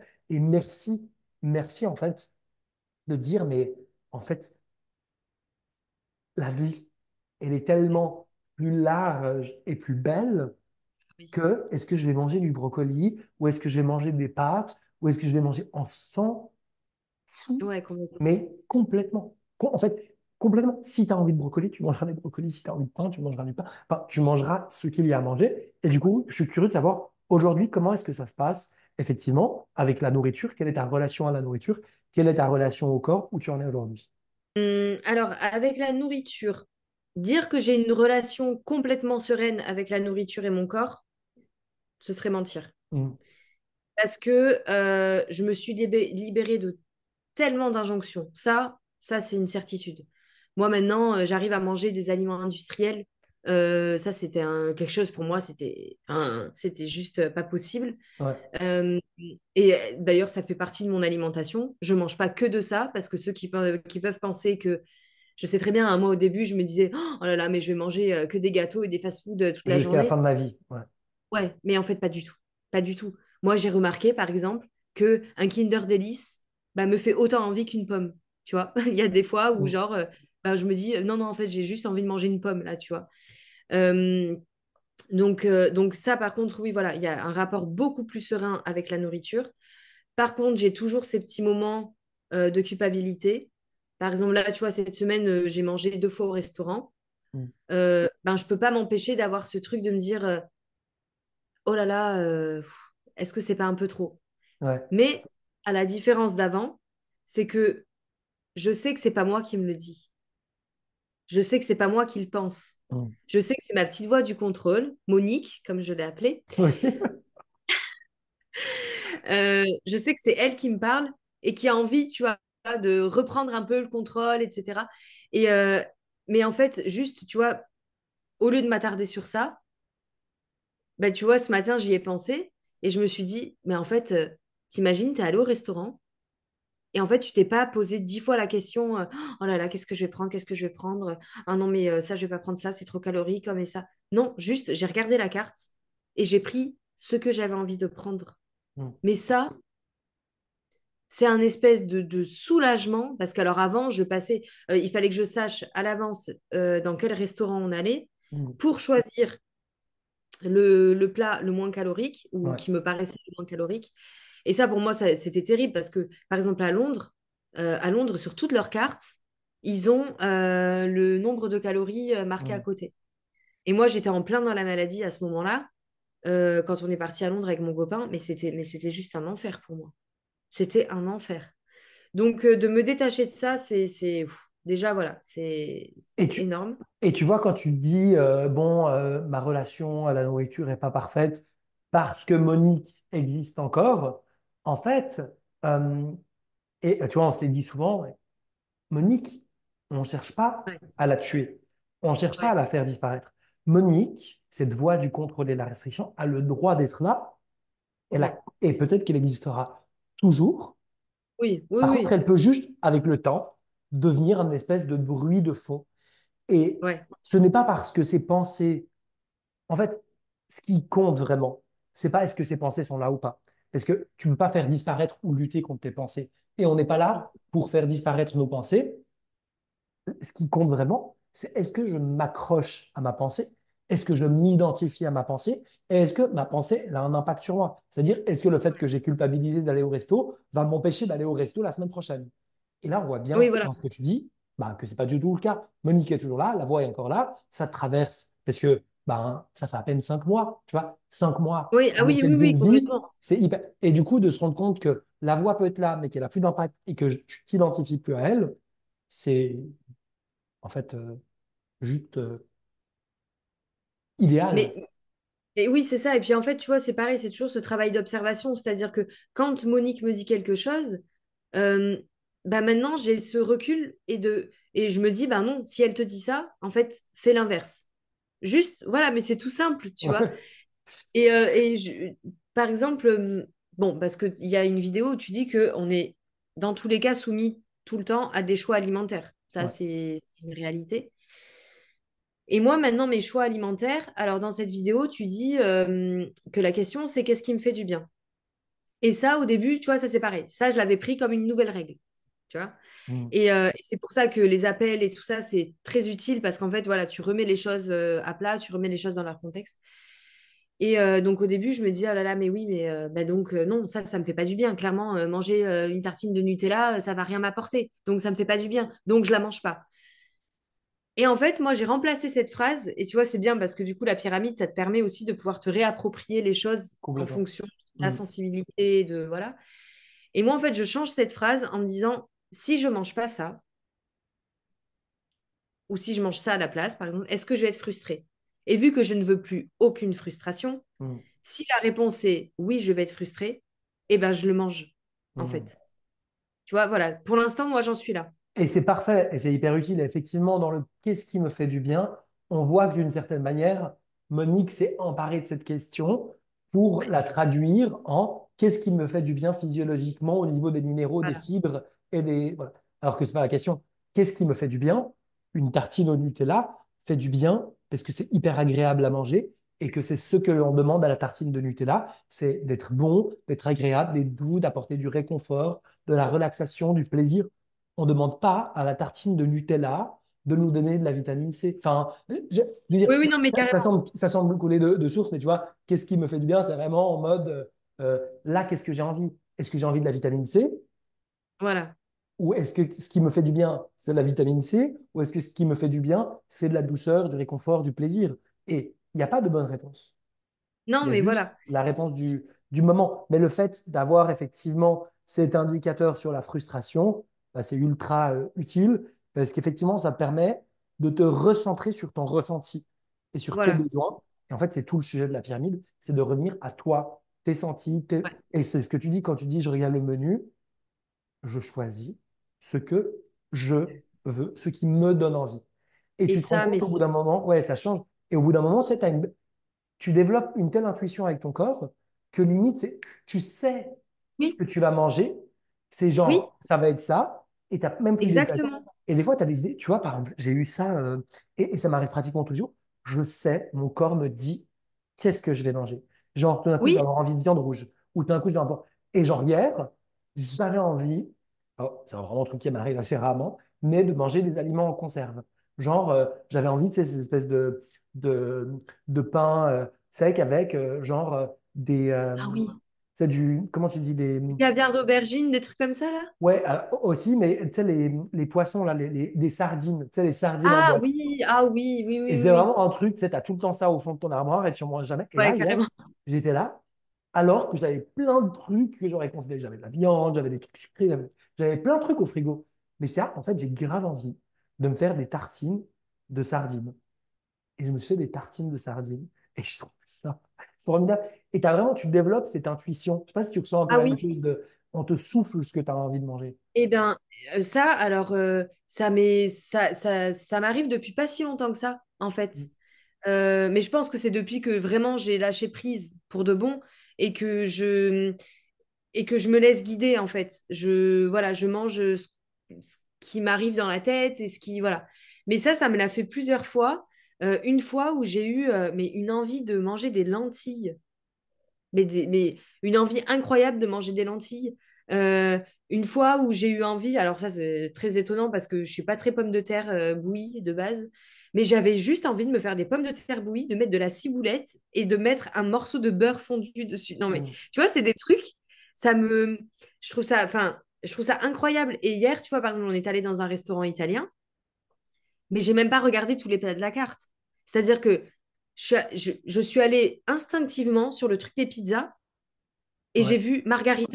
J'avais juste envie d'un truc avec de la sauce tomate, du fromage. ouais, Point. voilà. C'est tout. C'est hyper Et en simple. fait, je me suis pas posé plus de questions que ça. J'ai dit, OK, ben, je prends ça, en fait. Ouais. Et j'ai même pas regardé le reste. Et c'est marrant parce qu'on valorise vachement ça quand les femmes sont enceintes. Tu sais, Oui, souvent quand les femmes sont enceintes, elles ont des envies très spécifiques. Tu vois, d'un coup, j'ai envie de ça, ça ou ça.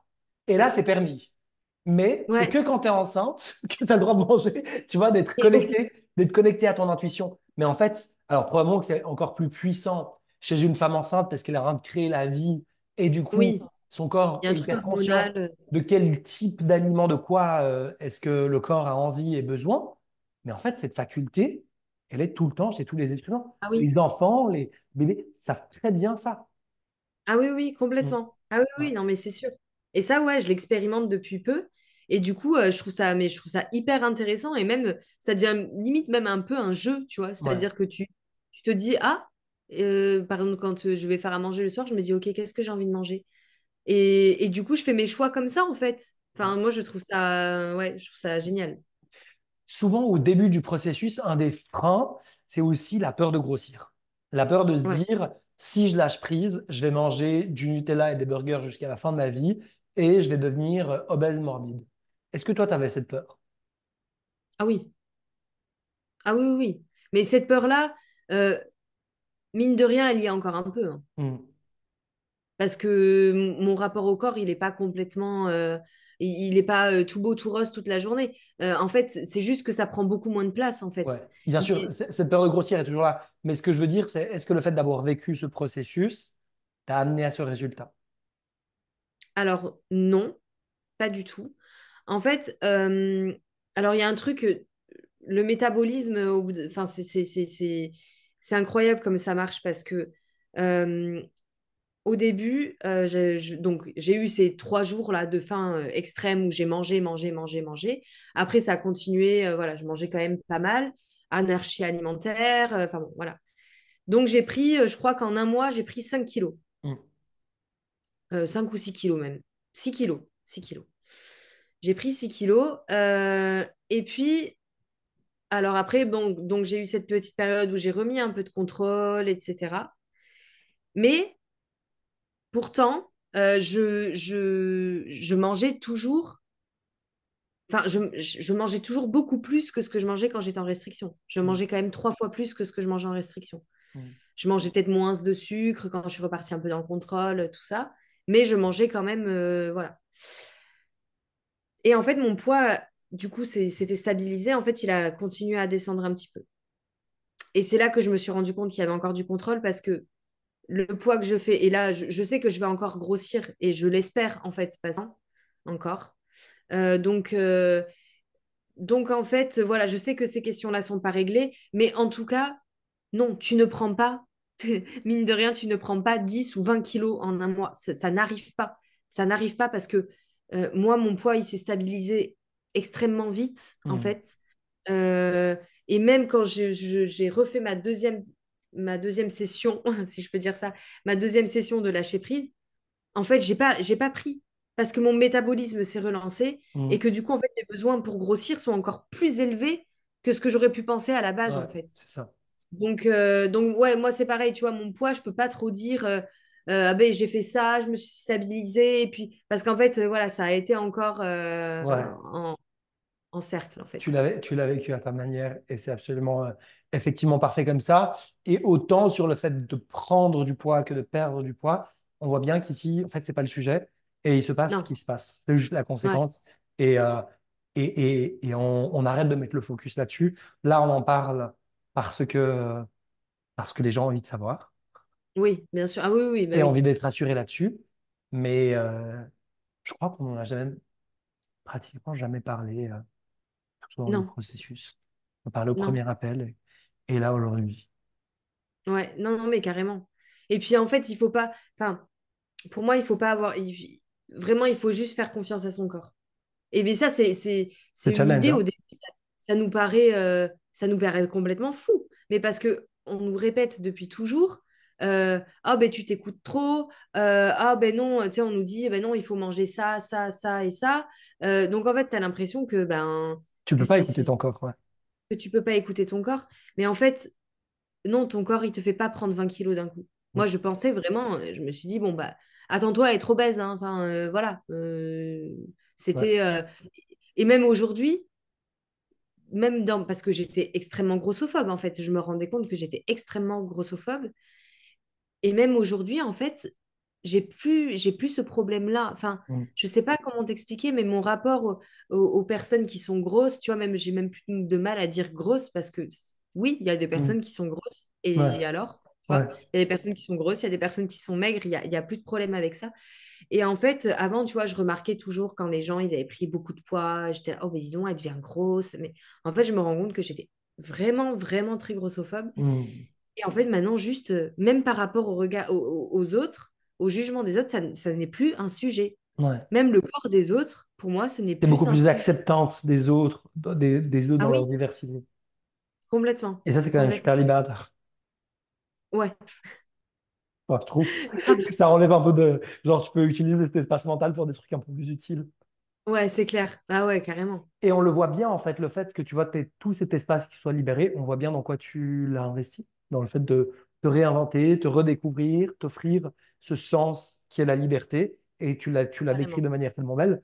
Et puis, ben, en fait, de matérialiser cette liberté dans ta vie, de devenir Ouais, libre, devenir libre professionnellement, libre dans tes relations. En fait, tu deviens libre. Et je trouve ça juste. vraiment ultra, ultra cool. Alors, j'ai l'impression qu'on a déjà un petit peu la réponse, mais je pose toujours cette question, du coup, par rapport à toi, la grosse question au départ, qui était la question de l'investissement financier. Est-ce que tu trouves que l'argent que tu as investi valait le coup d'être investi? Si c'était à refaire, est-ce que tu le referais? Ah, mais ça valait complètement le coup parce que pour moi, c'est cet investissement-là qui m'a sauvée Mm. et qui m'a sauvée sur tous les plans. C'est-à-dire que je dis pas que j'étais malheureuse avant, pas du tout, mais j'aurais jamais été aussi heureuse si j'avais pas investi dans ça. Mm. Alors déjà, au niveau physique, si on prend juste niveau santé physique, déjà, je sais pas où j'en serais. Donc, déjà, ça a sauvé ma vie dans ce sens-là. Ouais. Et en plus de ça, si j'avais pas, enfin, j'aurais jamais découvert, ou peut-être beaucoup plus tard, mais j'aurais pas découvert cette liberté, en fait, qui était juste à portée de main. Et si j'avais pas découvert ça, ben, j'aurais été toujours enfermée, en fait. Mm. Tu vois, même sans parler de l'alimentation, j'aurais été enfermée dans ma propre vie. Et a posteriori, est-ce que tu aurais pu le faire toute seule juste en regardant les vidéos sur YouTube? Non, non, c'est ce que je te disais tout à l'heure. En fait, le contrôle était tellement fort. Euh, le contrôle était trop fort pour moi, c'était ce qui avait le plus de sens dans ma vie, en fait.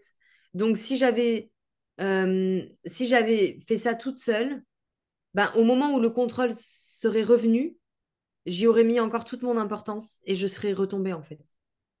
Parce que pour moi, la seule façon de gérer ma vie à ce moment-là, c'était le contrôle, que ce soit dans l'alimentation ou dans autre chose. Ouais, c'était Et j'aurais pas eu cette soupape, en fait, tu vois, avec les appels, le truc, enfin, les messages sur WhatsApp, etc. Si j'avais pas eu cette soupape-là pour me refaire prendre conscience, tu vois, pour m'alléger, pour tout ça, ben, je serais repartie dans le Mm. contrôle. Mm. Voilà. Qu'est-ce que tu peux dire aux personnes qui sont en train de nous écouter et qui potentiellement se sont reconnues dans ce que tu étais en train de vivre avant l'accompagnement, quand tu étais dans tout ça, et qui ont encore peur de faire ce premier pas et de se lancer dans le processus? Qu'est-ce que tu auras envie de leur dire? Est-ce que tu as quelque chose à dire à ces personnes qui nous écoutent? Oui.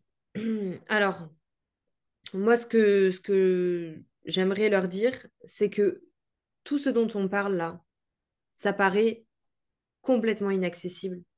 Ça paraît même un peu utopique. Mais que, en fait, je ne suis pas la première et je ne serai pas la dernière à dire qu'il faut le vivre pour le comprendre et que c'est peut-être la meilleure décision qu'ils puissent prendre dans leur vie, en fait. Mm. Vraiment. Pour moi, c'est ça vraiment la clé. C'est de se poser devant tes vidéos ou avec ton appel de découverte. L'appel de découverte, je pense qu'il faut le prendre. Dans tous les cas, même si c'est juste une petite idée, une petite question, pour moi, l'appel de découverte, il faut le prendre parce que c'est ça qui va débloquer. Une fois que tu prends cet appel, ben juste, tu vas le sentir en fait au fond de toi. Et en fait, le fait d'écouter ton corps, il commence par là. C'est tu vas comprendre au fond de toi, ok, c'est la bonne personne, c'est la bonne méthode et je suis prête à le faire. Voilà, à partir du moment où tu as coché ces 3 cases, mais juste il faut se lancer en fait. Mm. Il faut se lancer parce que vraiment, toutes les peurs qui nous paraissent insurmontables au début, bah dont la peur de grossir, parce qu'au début c'est juste ça, hein. Au début c'est juste la peur de grossir, hein, ou la peur de perdre de l'argent. Mais en fait, ces peurs-là, elles vont très vite s'effacer, très très vite. Et j'aurais aussi quelque chose à dire aux personnes qui sont peut-être dans le processus déjà.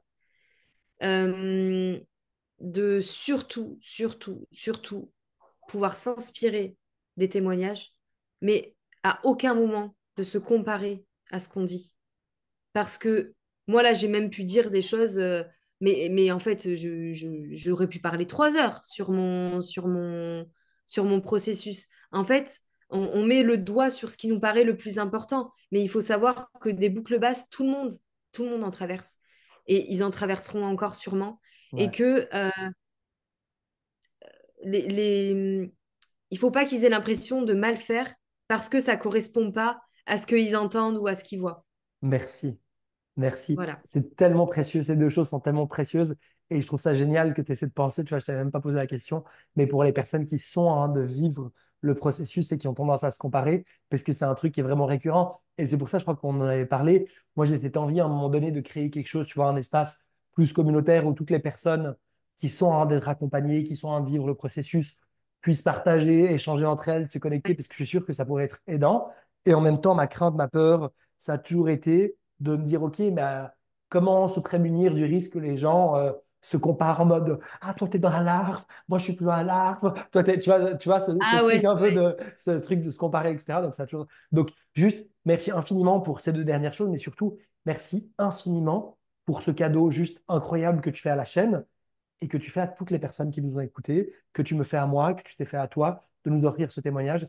Euh, je, je sais d'ores et déjà que les mots que tu as utilisés, la manière dont tu les as racontés, euh, vont inspirer et aider beaucoup, beaucoup de monde. Donc, merci pour toutes ces personnes et merci d'avoir pris le temps. Ben, merci à toi, parce que franchement, alors bon, merci pour la pyramide, hein, ça, je pense que de toute façon, je te remercierai jamais assez. Et merci à toi aussi de m'avoir donné la parole, parce que pour moi, c'était vraiment important de partager mon processus que je trouve qui est un peu différent de tous ceux qui étaient sur ta chaîne. Donc, j'espère que ça aidera certaines personnes à prendre ce premier appel Mm. et que ça aidera aussi celles qui sont déjà dans le processus et qui sont avec qui bataillent avec ce genre de questions pour l'instant. Génial. Recevoir et donner, la boucle est bouclée. Émilie, merci. Exactement. Je te souhaite une magnifique journée et à très vite. Merci à toi Au aussi. revoir. Ciao. Et voilà, nous sommes d'ores et déjà arrivés au terme de cet épisode. Si jamais vous êtes reconnu dans l'histoire de Émilie, si jamais vous avez envie, vous aussi, de pouvoir suivre un chemin de libération, un chemin de pacification alimentaire, je vous rappelle que vous avez la possibilité encore de réserver un appel de bilan personnalisé offert en cliquant sur le lien qui s'affiche en description ou en commentaire épinglé.